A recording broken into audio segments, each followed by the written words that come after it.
Episode 383. Oh, wait a second. Hit me! Episode 383. You've got to throw some cold water on this situation. Start talking about nerd stuff. You know, nerd culture is mainstream now, so when you use the word nerd derogatorily, it means you're the one that's out of the zeitgeist. System activate. This is NetHeads with Will Wilkins. It's a tech podcast. But we are a ton cooler than your typical geek. You guys rock. And now, here's Will.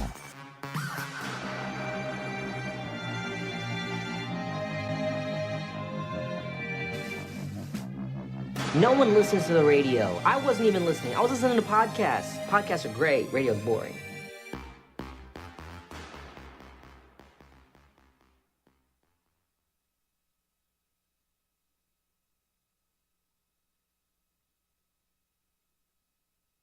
Hello. Well, that did not go as smooth as I had hoped. Hey, everybody, welcome another edition of NetHeads. My name is Will. And I'm Tony. If you want to take part in the program, one of many ways you can is just get involved with the chat wherever you can see it. Otherwise, just throw a hashtag NetHeads wherever you do your thing. Tony, how the hell you doing, man? I'm doing okay. I for a second there, I thought I got completely knocked off the internet while I was waiting for you to come in. No, it wasn't that. It was just that I wanted to sound normal for the regular opening. And then all of this, the mask that is finally done, is held together by magnets. It's completely modular. And wouldn't you know it, as I spun around in haste to try and grab it, to put it on, it just crumbled in my hands like a house of cards, falling quite embarrassingly down. So that's why there was a long, dramatic pause. But anyway, everybody, welcome.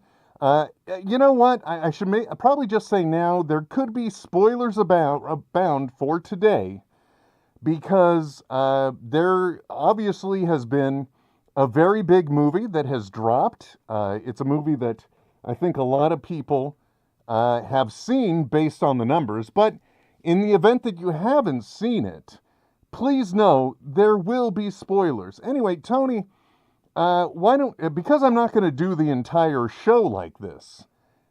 Actually, that would be a challenge, wouldn't it? But I'm not going to do the entire show like this, especially since, I don't have anything holding the collar down so the skin starts creeping out. Because I do have one of those things on to kind of complete the look. But why don't you tell everybody what we did on Saturday over on the Nerd Initiative channel? Oh, so Marvelous Johnny decided he wanted to kind of talk about some of his predictions and some stuff that was going on with the Marvel Hall H announcements, and we ended up going live there and just talking about it, which there was a lot of people watching, and honestly was not expecting the announcements that we got. Marvel had told us that they were only going to do announcements for 3 movies. They ended up talking about 3 movies that were already in production, and then they just decided to discuss the next Avengers 5 and 6, and they dropped a lot of things, which at the moment was extremely surprising and exciting. And then the internet was like a firestorm afterward about the casting for Doctor Doom. But yeah, it was very interesting. The biggest, I think, was the announcements for Fantastic Four. They also showed a teaser reel, which was not them in full production, because they actually started production for Fantastic Four on Tuesday. So this was like pre-stuff, so some things could change. But we did get our first look at Galactus in the MCU, or at least in one of the universes in the MCU, and it was utterly fantastic and makes me extremely excited to see what's going to happen next. Was that enough time for you to get your helmet off? Nope. But yeah, so they had the fantastic. They had most of the cast come out for things like Captain America: Brave New World. They had the Thunderbolts come out with, of course, they had David Harbour as Red Guardian come out in his new suit, and actually they did the joke of, he had told everybody to come in costume, and he was the only one that was, which was cheesy and fun, and it was absolutely, a Red Guardian thing. I like that. Yeah, it did, and it really carries his vibe forward, because he originally, when he was brought up on stage, I think in 2019, he was wearing a Captain America shirt. He was totally pumped and excited, and he really brought that energy again to the panel. But I got to tell you, the funnest part of doing that kind of preview with you and Johnny was that I had to make my daughter dinner because, I'm a responsible parent. So I was there in the beginning. I got to say my predictions, and then I had to, as the kids say, F off. And then, like right at the end of the panel, I'm able to rejoin. Dinner's been cooked. People have been fed. My wife and I were able to eat our dinner. Everything was great. And I sit down, and I had already seen that it was going to be Doomsday. And I jokingly sent you a text, more like Dooms with an apostrophe S, Doomsday, because that's what it's going to be. You know what I mean? It's going to be setting up Secret Wars. So we're going to get another Infinity War type letdown. But the best part was I was sitting there, and then I had a Twitter feed up, like just pulling up Hall H items. It was refreshing because I'm just going to keep calling it Twitter. It's for my life. It's going to be Twitter, guys. I know. Same for me. I know, right? It's what it is. And then I look over, and you guys got to see my real reaction on one heck of a delay compared to the rest of the world when I was like, wait a second, why is Robert Downey Jr. there?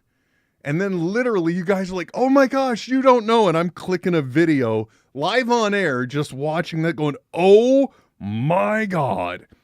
Obviously, you can tell from my reaction, I was okay with it. What is your take on Robert Downey Jr. being? So it's interesting. Doom? So there's a lot of discussion online going. First of all, the fact that you bring the Russo brothers back and Robert Downey Jr., it's almost as if without them existing in or working on the MCU, they're basically saying that Marvel is using a last-ditch effort to try to, repair the issues with phases 4 and 5. The big thing for Doctor Doom, and I completely understand where people come from this, is with a company that oftentimes looks over or whitewashes sometimes, people of color or things. And honestly, it's taken a while for us to get the movies that we've gotten, for representation. Doctor Doom being a Romani character should have been played by a Romani person. And a lot of people think that was an issue. And again, I also go back to the fact of I don't feel like Robert Downey Jr.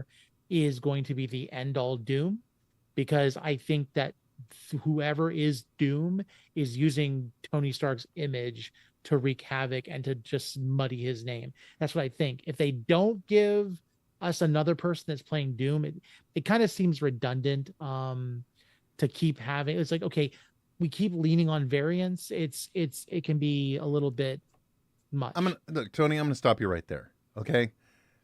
I understand where people are coming from. However, give me one representation of Doom in any form of animated media, for example, that we've received where he is depicted in such a manner as though he were played by I always say it wrong, but it's like a Romani character. Name one. Can you? That's the thing. Like, in all, it's the same thing with like Wolverine. We're gonna be talking about Deadpool and Wolverine.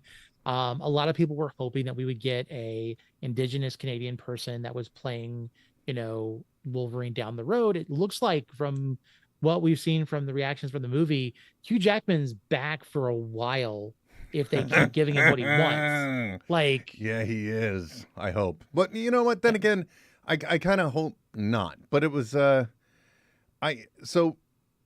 my only thing about the reveal of Robert Downey Jr. coming back, the only problem I have with it is the fact that I think we could have, had they not made this announcement, and I understand why they did, because, as was a running joke in a movie we will talk about very soon, things have not been going good with the whole multiversal saga, and of Marvel of late has not been hitting those beats that we all expected. So I understand why they did what they did. There was an alert. It was Kevin Feige. He picked up his phone. He dialed it. He sent out the troops, and gigantic trucks of cash backed up to the Russo brothers' production offices, to Robert Downey Jr.'s house, and McFeely's house, more than likely. And they with just a note that says, please, because they need something to reinvigorate interest in the MCU. My only complaint is that I think, and maybe it would have been bad, or some would say it would be a rehash of Far From Home.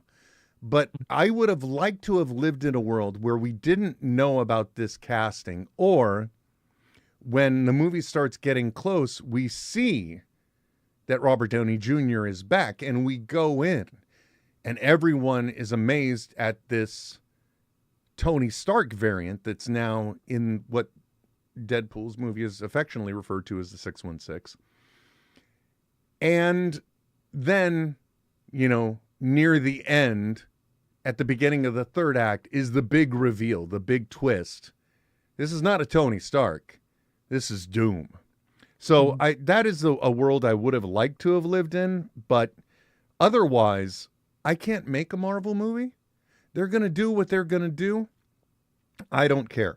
I honestly feel that in many ways, it's kind of a perfect casting if Secret Wars ends with them being able to do what comic books do, which is wipe the slate clean at that point so that they can start in a whole new direction and continuity, reset characters if they want or need to, so that way they're not stuck with some of the elements that they have been emboldened to before. So, that's my take.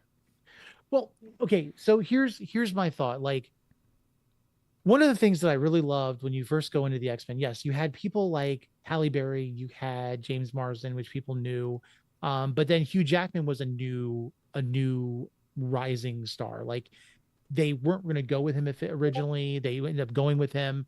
He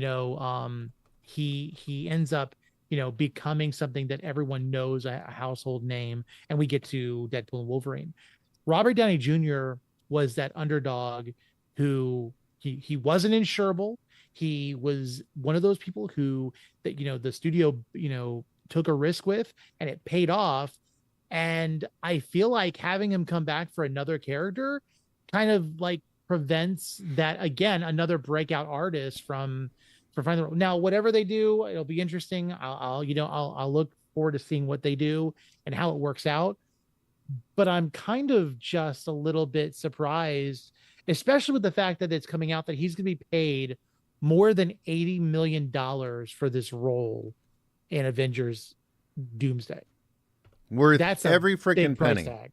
Plus, I don't think we're thinking of it correctly, because technically it's probably a 3-movie deal, because we are more than likely going to see him in the Fantastic Four movie as well. At least that's my prediction. Yeah. I mean, you would think. Now, it does sound like, from what they have said about Fantastic Four, this is not in the 616 universe. Mm-hmm. Well, that's obvious. Especially with the whole retro, like I think it was like the modern 60s or whatever they said it was, which we saw that in the images. Galactus is going to be kind of like America Chavez. There's no other versions of himself throughout the multiverse, which makes me wonder if he's going to be a multiversal crossing bad guy. Mm-hmm. And like, let's say the Fantastic Four fail at first steps and they escape to the 616 and Galactus starts following suit. Or something in that vein where he's wanting to come back for them and he's finding a way to cross borders, which would then lead to Doomsday, where the fabric of, let's say the dimensions or the universes starts to break down. We have incursions, and Doctor Doom is actually going to be the hero and saving at least some people in the battle world, which is what gets us to Secret Wars. But we'll see. Tony, new mask, same task. He said it, so he's looking to save the world. At least that's what he purports. Yeah, by the but way, let's face it. What lots of villains try to save the world. Thanos was trying to save all of existence in the universe by culling for the specific purpose that he thought he was justified. Red Skull thought he was justified in what he was doing. A lot of the villains think that they're trying to save the world in their own way. Well, yeah, villains don't think they're villains unless they're absolute sociopaths. By the way, I want to apologize for the pregnant pause in getting the Deadpool mask off. Much in the way that I had a problem putting it on, I put it up there and that thing just disintegrated, just absolutely disintegrated. By the way, I want to make a shout out to some potential new audience members tonight. We are benchmarking, we are testing streaming to an additional service. I don't want to say which one it was, but perhaps you could say we are kind of X-Men right now. So special shout out to everybody out in that world. Thanks for joining us. Tony, of all the announcements they made, I think the biggest one that I liked, and one of the things that is both beautiful and bad about the internet, is that we get to see some things that we don't normally get to see. Now, Marvel's always been very big about unique content that is only for Hall H. Many people were treated a year in advance, I think, to a preview scene of the battle with Thanos on Titan, and they got to witness a moon being pulled down and smacked Iron Man down. And with this, like you said, there was a special reel put together, a demo reel, something that was it was very newsreel-ish in its style. But at the very end of it, like you said, Galactus was peering through the windows, which, I have maybe, with being of his power, he also has the ability to contract and expand. But I don't like doing predictions. I don't like doing theories or anything else. But considering they have to get the Fantastic Four into the 616, I foresee a very easily spotted plot point, and I hope I'm wrong, because I do not like actually knowing or guessing correctly what's going to happen. I have a funny feeling that in attempting to defeat Galactus, that may be the event that pushes them through to another universe. We shall see. That's my only guess. And so the timeline we have, let me make sure I understand it. So just cinematically in the MCU, we're going to get Captain America Brave New World. And that is in February. Then in May, we're going to get Thunderbolts Asterisk, right? Because, and by the way, I know you probably have a solid guess. I have a solid guess too, but I'll let you say it. The asterisk is because? I always thought it was a working title, but what are you trying to say? Because I don't think we're on the same page on this. Oh, I think they're doing that because it's much in the same way that Falcon and the Winter Soldier ended with a title card change of Falcon and Captain America. We're going to find out the Thunderbolts are going to become the Dark Avengers. That's what's going to happen. Well, it's also interesting because in Hall H, one of the things that they did announce was the fact that they're all being sent to the same task, but none of them were sent together. So they're basically all being set up within whatever this movie is. So it's not even like this is like worse than the Suicide Squad, where none of them were working together and they're all going to be fighting against each other until they decide to work together. And we did get, what was it? Was it Brave New World? We got the explanation of the celestial being being made of adamantium, or at least being a source of it, which I think, again, the writing was on the wall with that one, and a lot of us were like, oh, now that they own all the rights that Fox did, they can bring adamantium into the mix, which is great because then you have something that can compete. God, this is so nerdy, but something that can kind of compete with vibranium, right? So that's good. I have believed that. Well, I believe back with Eternals that he was going to be the source of adamantium, because what did Cersei turn him into? Like, she had to come up with something on the fly. But I was sure after She-Hulk, when they had the celestial report on the side next to the guy in the bar with claws. Yeah. Like, I was like, oh yeah, they're putting things together. That's interesting. Yeah. Actually, I really honestly feel like She-Hulk was probably just good, cheeky fun. Much in the same way in the earlier movies, a reference to Stephen Strange would happen in a movie, or we would get to see on screen names of heroes that we know that had not yet made an appearance. Oh yeah, Avengers: Age of Ultron, Wakanda. Yeah. Yeah. How do you pronounce that. that? Oh man, good times, good stuff. So we were putting together a list. Keep it together, Will. We had after Brave New World. Nope. After we get Thunderbolts. After Thunderbolts, the following. No, the following year. July 25th. Well, no, wait a minute. It's going to be a year. It's going to be a year from now, isn't it? Okay. What I'm saying, that's when we get Fantastic Four, right? When does Fantastic Four drop? It's around the 25th because it's competing with Superman. Yeah, but they're what gonna be year? coming out at the same time. But what year? 2026. Yeah, I think it's. Is it no, late 2025? No, hold on. I think it's late 2025 because they said basically it would be out in almost a year. So much in the same way that I think Guardians had 1 year in August release, it probably will be that. So they are hopeful. Avengers make. Yeah, I know. ZB in the chat's pointing it out. Again, special shout out to the chat. Then we're going to get to event. Yeah. Okay. So next year. So wow, next year is going to be a jam-packed year again. Once again, we will hopefully feel good. And then after that, we're going in the following May. We will more than likely get Avengers Doomsday, and then another painful year wait till 2027 for Avengers Secret Wars. And somewhere in there, allegedly, a Blade movie? Question mark? So Blade was supposed to come out in 2025, but there's been so many delays, and of course, even Wesley Snipes himself is mocking it. So, indeed, all we know is Marshall Ali is supposed to be a part of it. Yeah, and his voice. I don't know if a lot of people know this. His voice has made an appearance in the same said snoozer Eternals at the very end. He, says it's been teasing since 2021. So yeah. Like November of 2021. So yeah, it's been not paying off. There's only been one Blade, and there's always going to be one Blade. Well, technically, at the end of Eternals, there were two Blades because we also had the Green Knight's sword. Yeah, exactly. Yes, we did. Yea, though we may forget, which we had. Look, I understand what the MCU did in some ways because there was a lot of dealing with grief. But, again, that was the carrying on of a story that I really don't think they needed to. And again, I keep saying and again, we have no idea how Eternals really works into the mix other than some Eternals have been whisked off by a Celestial.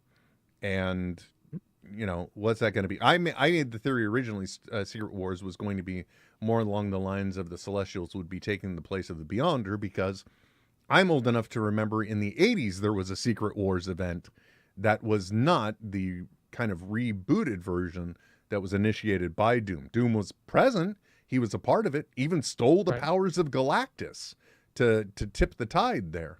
But it was an entirely different story. And, I believe based on Doomsday, it's going to be something along the lines of the rebooted version that we did get. By the way, Tony, is there anything you wanted to talk about that wasn't Marvel related tonight? I just want to put that out there. Oh, well, first of all, just to let you know, my internet connection seems a little bit unstable. So if I go in and out or if I don't, apologize. But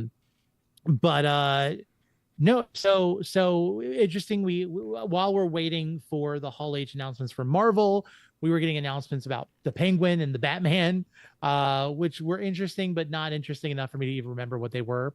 I will say, though, trailers leading up to San Diego Comic-Con, and this is just not Marvel related, I was not sure I would like the Joker sequel, but I'm starting to, as I see the trailers more, I'm starting to feel like I'm going to want to see that movie. Got to be honest, Tony. I I have yet to see the Joker. You Oh, broke look up at it. there. I was just I saying did see- I haven't seen the Joker. So It was an interesting film. It's not what I would say is like the best film, but it's definitely a good standalone, like the Batman. I'm a person that really loved the Batman. I'm also a person that really enjoyed rewatching the Batman with fresh eyes after having seen it, because like near the very beginning of that movie, you actually see the villain was the Riddler, right? How can I not remember? Yeah. Yeah. You actually see the Riddler looking in an apartment, looking down at the club early on in the movie when he was, I think, looking to take out Selena Kyle. She was Selena Kyle in that movie, right? Yes. It's been a while since I watched it, guys. Plus, I'm at the end of my day. My brain is broken. I have to say, the last time I was at Comic-Con, the DC performance in Hall H was incredibly underwhelming. And since then, I've just, for lack of a better term, Tony, I have not cared. I just don't care.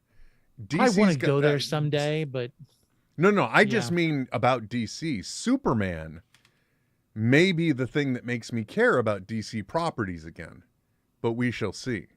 As of now, I loved the stuff we got on the CW. I loved the Arrowverse. I think it was done dirty in some respects near the end, but at least there is what is it? It's not Lois and Clark. That was the New Adventures of Superman on ABC. Yeah. What's the name of the new one? Isn't it Superman and Lois? Yeah, that's what it is. There we go. And that's in its final season. And that, now that it's in its final season, I'll probably, once it's all available, I'll binge it to take it in. Heard it's real good. Saw clips and I thought it was really entertaining. But, again, haven't visited it. What else is going on? Okay, let's take a quick break from all the nerdiness and kind of dip our toes into something else, which is just what's been going on in life. Tony, I got to be honest with you. I shot myself in the foot. Okay. Oh dear. Not literally, but people that have been with the show for a long time know that I have had to have the air conditioning system in my home replaced this year. Much to my chagrin and humbling experience having to pay out that much money. And since then, we had one issue, a part went out, had to be replaced. Well, we had one day the whole system froze up, right? And it turns out that 1 week before my alert for changing the air filter came up, the air filter was actually clogged, and I think that's why it froze up. But naturally, I came at the air conditioning company because I also was lobbying when they did the upgrade for a second return to be put in. So that way my system would definitely get enough air. Well, they sent out a guy and they did an awesome thing. They cranked up the fan speed so that way it was pushing more air through. And man, it's working like a champ. But for some reason, the tech took it upon himself to mess with the zone settings that we've got. I've got 3 zones. I got the primary, the kids' side of the house upstairs, and then the downstairs. Downstairs, 1 zone. Primary upstairs, 1 zone. You're with me. For some reason, he had the intention because he was just like, oh, you can't run it in just the bedroom. That's too much, which we never do. It cools the room down in 2 minutes. It runs for such a short amount of time. No way it's freezing it up. Didn't ask me, didn't authorize it, changed it. So the thermostat in our room no longer triggers the air. When the other upstairs thermostat goes off, it does run both zones. But then I also discovered he messed something up because every time the downstairs is running, the kids area zone is also on. So my children are being frozen out and we're waking up every morning like we're camping in a tent because it's like 78, 80 degrees. Oh, it's like, yeah. So thankfully that's getting repaired tomorrow. But no matter what we do, there's always just like some kind of problem that's going to perk up. But it wouldn't happen if I had not called and complained. But, what are you going to do? What are you going to do? Yeah. Thankfully, have you guys been we don't okay? have zones. We don't have zones. It's just cold down in the basement, and then the upstairs, like my bedroom is the farthest away from the actual register. So we get the air last. And so we freeze everybody else out before it gets to my room. And I'm the guy who likes to have the window open and the fans going in the winter. So yeah. Something disgusting in the chat says, you mean another man came in your home and messed up your thermostat? If this were 1955, that's 10 years of hard labor. Yep. Also, I want to apologize for the big... Oh, no, I already did that. The big pregnant pause because the mask once again shattered. Yeah. The other thing that I wanted to hit on before we go into the... And guys, look. Usually I say something has to have been out at least a week before you can do spoiler talk. Well, today is the day. You know, today is 1 week since Deadpool and Wolverine was in theaters, so I don't feel bad, and we're going to talk about it. But before we do, I think there's something very important we should also check in on, because the last time we spoke, we learned that your poker table that was with your own 2 hands was converted to a gaming table for like D&D and the like. Yep. And you said you had the intention of selling it. And you had put it up on Facebook Marketplace. And I thought to myself, oh, Facebook Marketplace, what's this going to be like? Oh, how long is this thing going to be sitting around in your home before you sell it? And lo and behold, what happened, Tony? Oh, it only took like 3 or 4 days. I had one low ball. I had 2 people who... You should have a doctor check that out. Yeah. At least it's descended. And so we had one person that offered, because I was asking $550, which I was told by a woodworker that I was offering it for way less than it was worth after looking at pictures, which I was thankful for. She offered me, I think, $300, and I said, I'm sorry, the lowest I'll go. Well, I didn't tell her what the lowest I'll go. I told my wife the lowest I would have gone would be $480. But she didn't respond back anymore. This guy from where the same city I used to grow up in I think you mean just the city you grew up in. You didn't. It's not. You don't use. I used to grow. I guess we all used to grow up. Now I grow out. That's just how it is. Oh, fair. So, I stand corrected. Allow me to put my pedantism back in my pocket. There you go. So the guy reached out and was like, okay, and he didn't even bargain with price. Just wanted to know, what were the dimensions. I measured a couple things for him. We talked over 2 days. And then his message was, okay, I just have to figure out how I'm going to come get it, because he was like an hour and 15 hour and 20 minutes from here. And I was like, you know what, buddy, I was going to meet you somewhere anyway. Why don't I just deliver it to you? I'm like, you're not asking for, a discount. So I drove it all the way to his place. I even set it up and put it together for him, showed him what he could do with it. And then he gave me $50 extra. So I sold it for $600, which I was really happy about. That is good news. Also very exciting to hear that you actually learned that it could be something of greater value, because I saw a video on a certain platform that sounds a lot like a clock running down. And I saw you unloading a bunch of wood. What's the plan? So the next build is not going to be a table per se. It is going to be a table topper. So anybody who has a table, coffee table, dining room table, this will go on top. It actually will have a 43-inch television inside of it that you can connect either via AirPlay or whatever. In fact, my son, we were trying it out a couple of days ago, where I connected it to my phone and I put a game map up, and we were just moving the figures around and seeing how it would work. And I'm going to put some like a plexiglass cover over it so that it protects it. That way, if people want to do anything that involves water or anything, it won't ruin the TV. But that'll be the next build, and it'll be completely portable. So we're going to go that way. I don't mean to, I don't want to say cause you more grief, cause you more work. But for a while, I had a contract where I was supporting a touchscreen system, and I was looking at innovating that system. And I have a 40-inch version of this, but with a 40-inch TV, 43-inch TV, obviously that wouldn't work.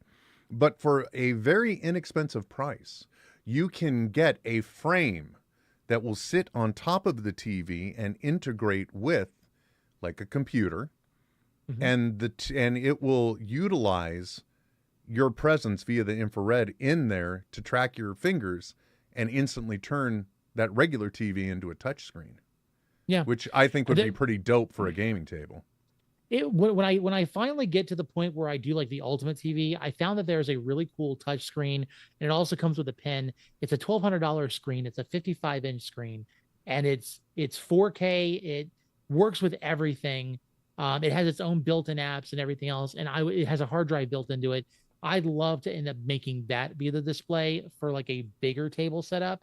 But with this one, the 43-inch, you can connect it with your laptop, connect it with your iPad or your iPhone. And then I'm going to have it built in where there's like place settings for each person. So that they need to write notes or have their game pieces or their dice. It'll all be right there. You know, I got a 75-inch screen TV that just needs a power board that I bought swapped to work again.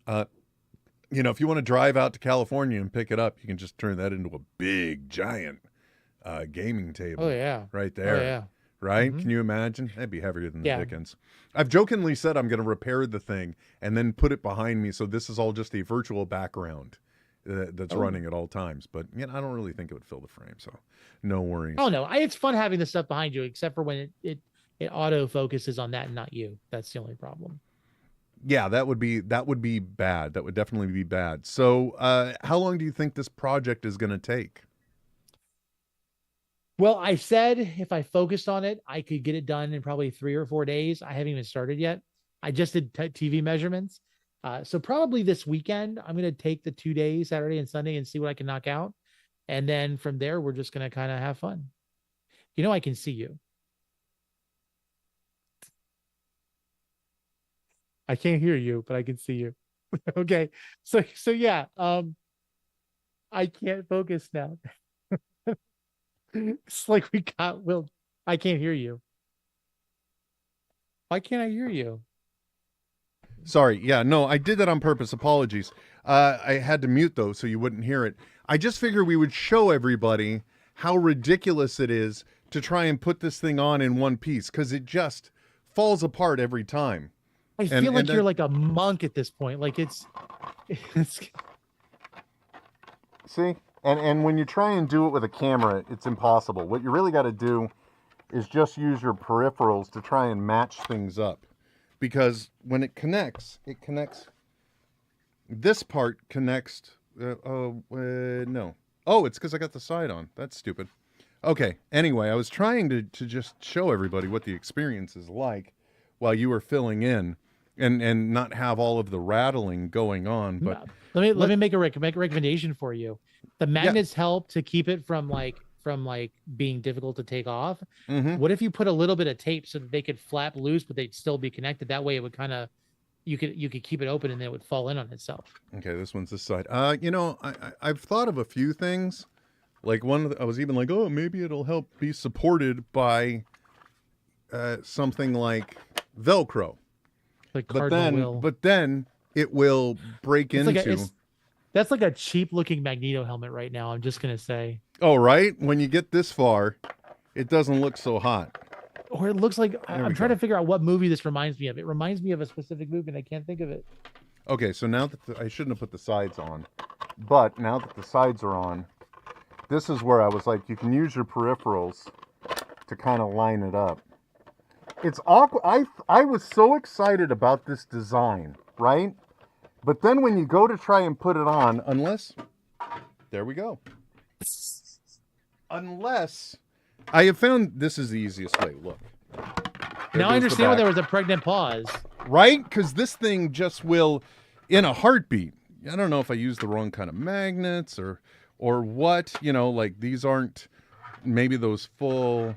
There's the shiny magnets, and then there are the ones that are like the dark metal that I think are stronger, but you know, I'm not intellectual enough to know what they are. But that's how it just, you know, everything just snaps in. And I have found the only way I can put it on is like that. Because now all I gotta do is slap on the side.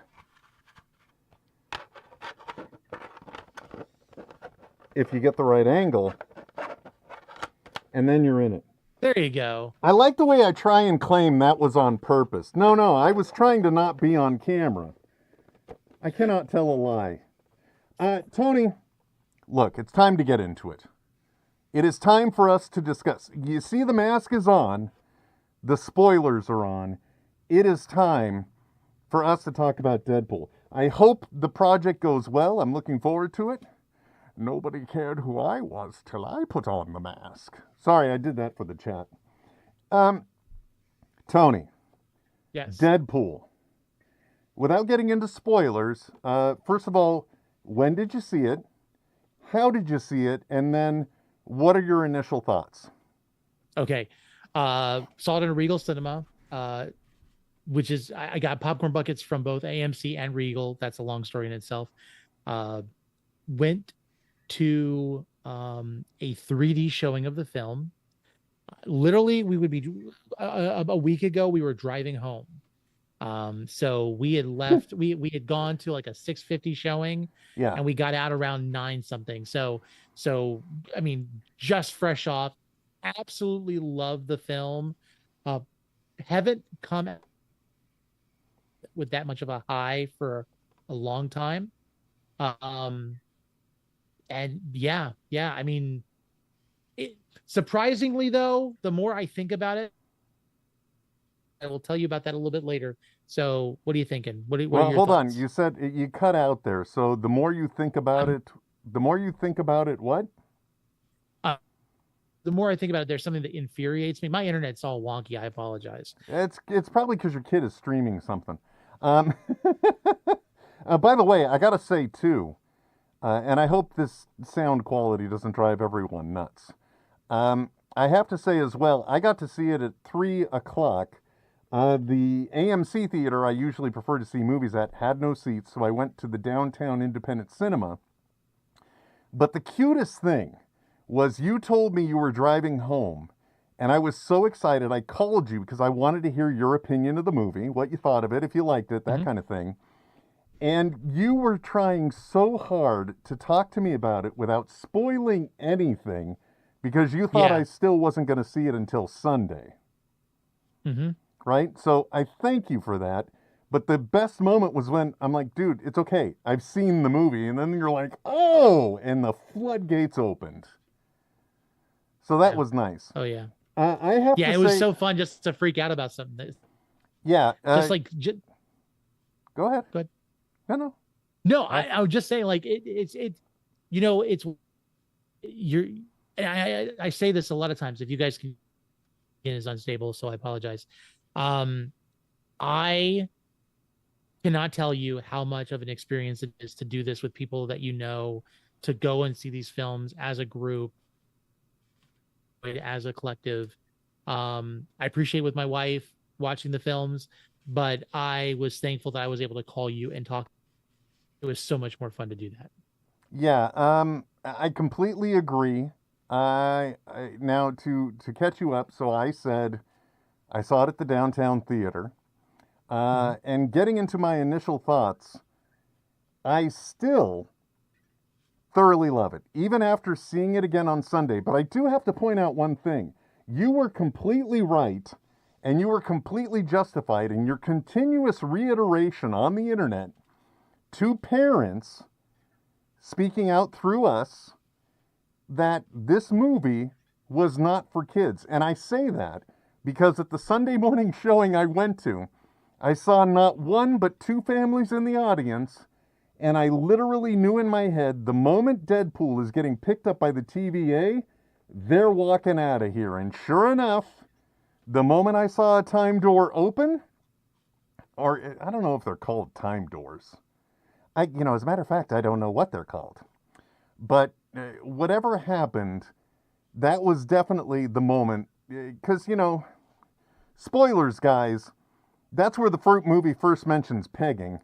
And sure enough, that's when I saw the first family get up and walk out, and the other one was in tow. And, I just don't understand how anyone, unless they never saw a Deadpool movie before, how anyone in their right mind would take a small child or even a preteen to this movie. I just don't fathom it. Did you have anyone that kind of crossed that border into stupid in your theater? Honestly, no. There were more people than I expected because like our theater was really empty at first. There wasn't a lot of people where we were at. But yeah, I would honestly say I didn't get to see that. I think later on, with the later showings, like throughout the weekend, there was probably more of that. But if you don't know that you're not supposed to watch this stuff with your kids, don't be upset when people correct you about being a bad parent, because my kid sometimes catches me off guard with the stuff that he consumes on the fly, whether it's on YouTube Kids or on Max or whatever. But that's what parental controls are for, and that's why you should at least do the bare minimum of research before you take your kid, because it looks bad on you and not anybody else. I do have to say that there were many times that Emily, my eldest daughter, went with me to the movies. And if there was something she wanted to see that I in any way had any doubts that she should or shouldn't see it, I would see it first. Whether I wanted to see it first or not, I would. So that way I could make that judgment call.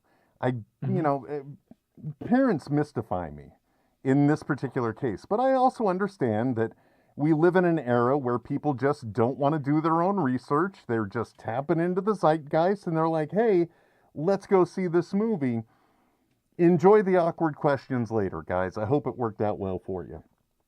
So anyway, getting into the deep details of the movie, there's something, again, spoilers, everyone. Now is the time to evade if you do not want to hear any of the exact details.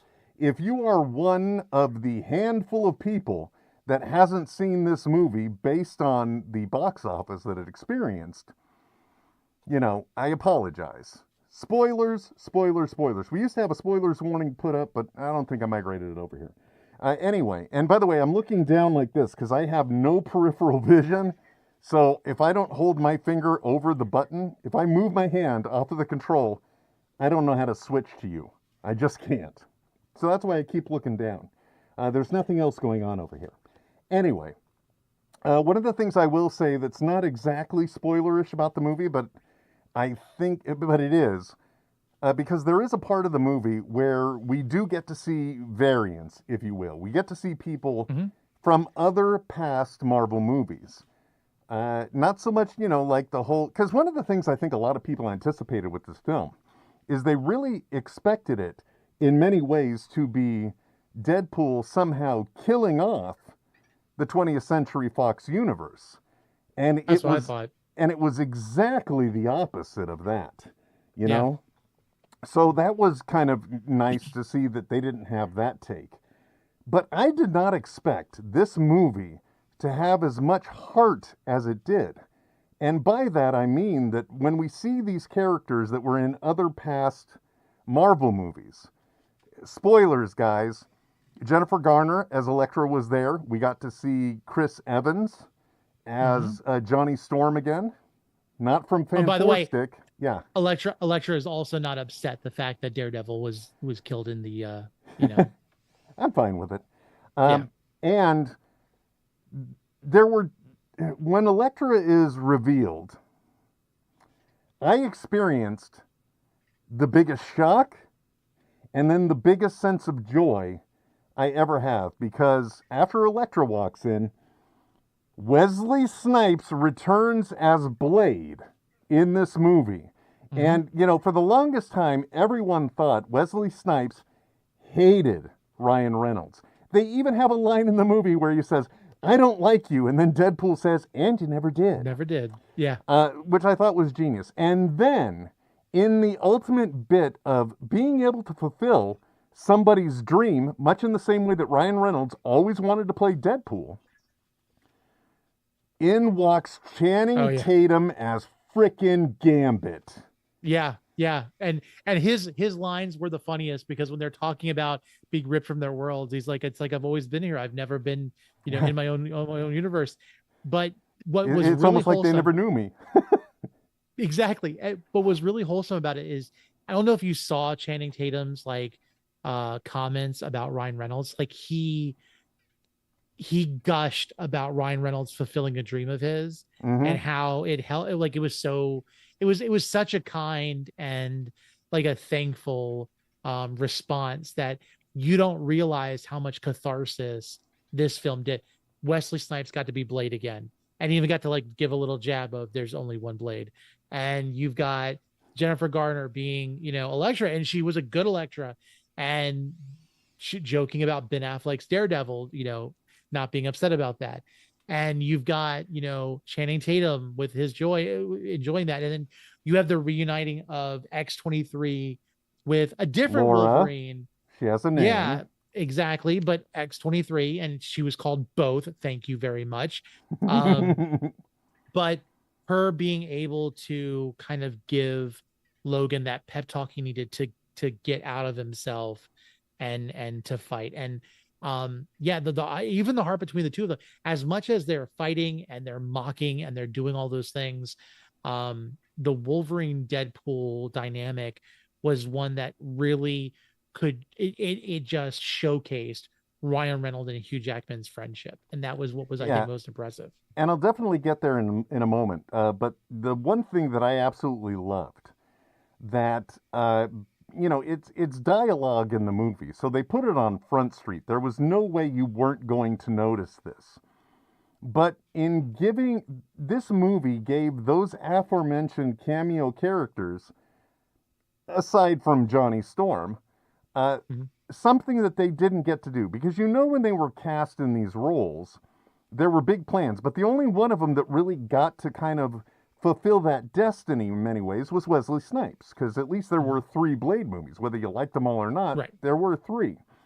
But these other characters, actors that were cast in these roles, for some people, it could be their favorite superhero movie. They gave these characters a loving tribute and a chance to close the loop, if you will, on their stories. And I thought that was just absolutely beautiful. The other thing I will say about this movie is that it's amazing how much I love it, considering how much substance it really doesn't have. When you look at like the story that it is, there's really not a lot of story there, because it's just like there's a plan, the plan tries to get implemented, then they have to be completely sidetracked, and then they get to come back on point. And in many ways, it's like a comic book series that has a great idea of an open, a great idea of an end, and then they're like, shit, we got to fill the rest of this thing up with at least 10 other issues. So I'm amazed at how much I love it given that, but it also travels really well. The comedy is so on point, it's amazing. And the one thing I didn't expect, and by the way, the reason why I differentiated that I saw it at 2 theaters is because many people that have been with the show for a long time know that when I went to go see Endgame, I first had mixed feelings about it. And the reason why I did was because I saw it in a subpar theater on a subpar screen. And then I saw it in I think Dolby Cinema is what it's called now. And I'm like, everything that I had issues with was suddenly gone. So, I guess I'm a much more visual guy than I am, I don't know what. And this was the same thing. I mean, I knew I liked it, but I still had questions or issues with it. And it was only because in a bad viewing experience, you don't get the full impact of the visual effects that are put into it, or, they're slightly impeded, or you question them more. You know what I mean? Sometimes a bad screen can make them look worse. Right. So when I saw it the first time, this movie, and like you said, the friendship that kind of gets evolved between Deadpool and Wolverine in this film, exactly the same thing in the ending of the movie as that's being featured. I never expected in my life to cry at the end of a Deadpool movie. And at the moment where they are doing what they need to do to stop the second antagonist in the film, I teared up, man. I don't know about you, but I literally got weepy.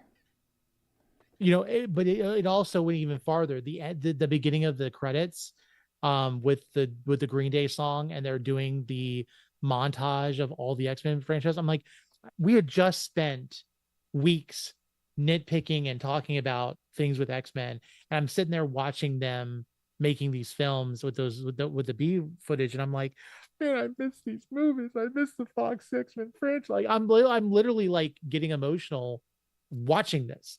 And yeah, I mean, I didn't expect it. I didn't expect to get emotional at certain parts. I didn't, I didn't expect. Also, you said you watched it, in a better screen. I didn't do the IMAX. I did 3D, and I will say this: if you are a person that tolerates 3D or enjoys 3D, this is the 3D movie to watch. No but kidding, man. At the end of the yeah, bus scene, that thing right there was completely built for 3D because it but even even comes off as even the 3D intro, without it. but even that intro with the words being kicked or Oh, knocked out, and the bones, like, I oftentimes, I've always said this: 3D is only good when there's a depth. It's not so good with the gimmicky of it coming out in your face. mm-hmm. But when they did it slow and deliberate, and you're just seeing these objects looming in front of you. It was amazing. It was a masterpiece. I wish they still distributed stuff on physical media with 3D, because this is the movie I'd want to have on 3D. It was beautiful. And yes, it doesn't have a lot of substance. And I will say, I'll go back. There is one thing that infuriates me about this film. People kept saying, oh, this introduces Deadpool to the MCU, everything else. They talk about him going to the Sacred Timeline. Deadpool never leaves anything other than he goes to the wastelands, and he goes to his timeline, other than him, streaking through the multiverse, looking at different variants. He does not end up in the MCU as we would know it. He's still in technically the Fox multiverse. So Yes, Universe that just drove me nuts. 1000. Yep. Yep. By the way, I apologize if my volume has been too high for people, because wearing a piece of plastic in front of your face while trying to do a podcast, naturally I want to project, and I assume I can't be heard. I've already got messages from my wife saying, why does it sound like you're yelling? Why does it sound like you're screaming? Whoops. So I think it's time for us to set this aside. And also, and Z in the comments made a statement that Deadpool would not be seen wearing his mask and in a t-shirt with his own face on it.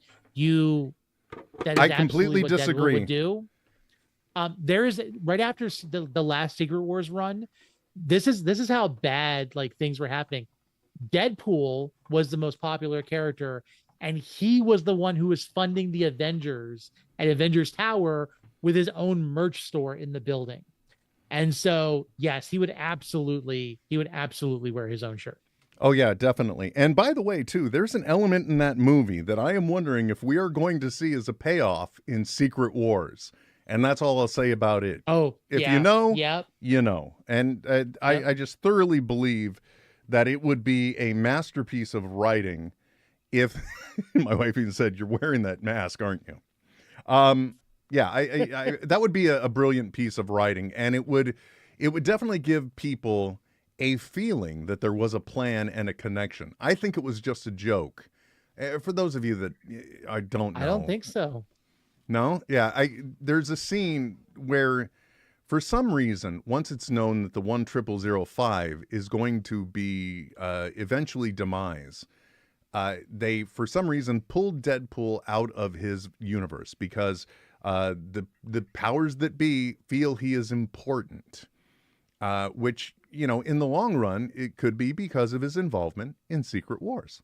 And there is a scene where they are looking at all the screens of Marvel events and of Deadpool's life, and he is there much in the same way when I had half a mask on, bloody, being held, and because the first thing he says is, "Why is Thor crying? Is that me?" And it's him and Thor holding him, which really looked more like a recreation from the second Thor movie of Loki's alleged death scene.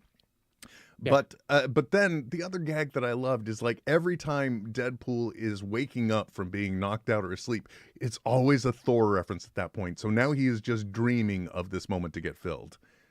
Yeah, and it's not the same scene because there is a scar on Thor's face, which Yeah. is different from Dark World. yeah, So yeah. it's absolutely a thing. And there's been like lots of jokes about like what it is, and a lot of people are thinking like Thor does Deadpool like sacrifices himself, or at least Thor thinks, to save Thor. It would explain And why Thor he's doesn't important. realize, and Thor doesn't realize that Deadpool can heal, and so he's dying or his death. And the idea of like Deadpool sitting there kind of like, shh, and he's just enjoying it. I could see that being the case.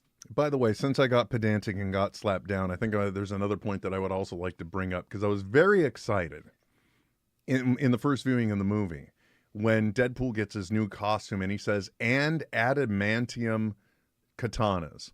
And I'm just like, oh my gosh, they just said adamantium in the MCU. And I even told Tony, I'm like, I don't care what they say about this Captain America Brave New World announcement. You know, and I still stand that it's been introduced to the MCU, the Marvel Cinematic Universe, but it has not been introduced in what we call the 616, because Deadpool never goes there with those katanas. So you corrected me. I stand corrected. I respect you. Understood. Yep. It's okay. So, you know, my final thoughts on this movie are the fact that if you go in for exactly what it is, you can come out really enjoying it. And the simple fact is, if you are just looking for a fun superhero movie that is way dirtier than anything you've experienced before, it's good bubblegum entertainment, meaning you put it in your mind, you experience it, when you're done, you can spit it out. But, you know, it does have those beats of humanity and caring. So, you know, in respect to that, I thought it was a really amazing film. And a lot of people have been talking now saying this is the thing that proves that the MCU is back. And in many ways, I would agree. But in many ways, too, although this is the MCU, it is the Marvel Cinematic Universe, it is not the world that we've been following. So, but if it's any indication of the chances that Marvel is willing to take, and it's any indication of the direction they want to take things, I'm all for it. I firmly believe that we're going to get something good when it comes to Captain America Brave New World. I don't know about Thunderbolts yet, but I think it has a lot of potential. And I definitely think that the Fantastic Four has the chance to be something good. I think they've done enough learning of their mistakes. And, you know, like one of the biggest problems, one of the biggest things that they've blamed these issues on was the fact of the oversaturation of Marvel content between the TV shows and the movies, because it was missing one element. We've always heard about reshoots on Marvel films. And the reason why they've had these last minute reshoots hasn't because of been a bad testing. It wasn't because, oh, this didn't work, that didn't work. It's because Kevin Feige would sit down with his Marvel guiding brain, the KEVIN would sit down, and he would analyze the movie and say, you know what, we need this beat, we need that beat, and they would pay for reshoots. And that's why we got a lot of good movies. When everything was distilled out over too much entertainment being produced, they kind of lost that element. So now I feel like we're getting back in the right direction. I'm still a little upset we haven't seen more Shang-Chi up to this point. You know, of all the post-Endgame movies, that one introduced a character that I really want to see more of, and I haven't. And I really hope there is some payoff for having Eternals. Other than that, you know what? Fantastic. I think we're back on point. What are your final thoughts? It was fun. It's kind of funny. One of the things that I liked the most about Deadpool and Wolverine was the fact that it paid off on a comment that Deadpool made in a 2018 Celine Dion music video for Deadpool 2. At the end of the song, when she sings Ashes, he's yelling at her in the stage, and tells her like she's at 11. She needs to bring it down to like a 5. She needs to like phone it in, and she goes, "This voice. This is Deadpool, not Titanic." Yeah. Yeah, and she goes, "This voice doesn't go to 11." And he makes a comment. He's like, "I should have got it in sync." And then what do we get? We get in sync in the very opening. Yeah. Yep. Yeah, Deadpool's self-awareness is always fun, but in this case, it really hit. I'm super happy with this movie, and Yep. I can't wait to see what they do next. Tony, I've already compromised my dignity by wearing that mask.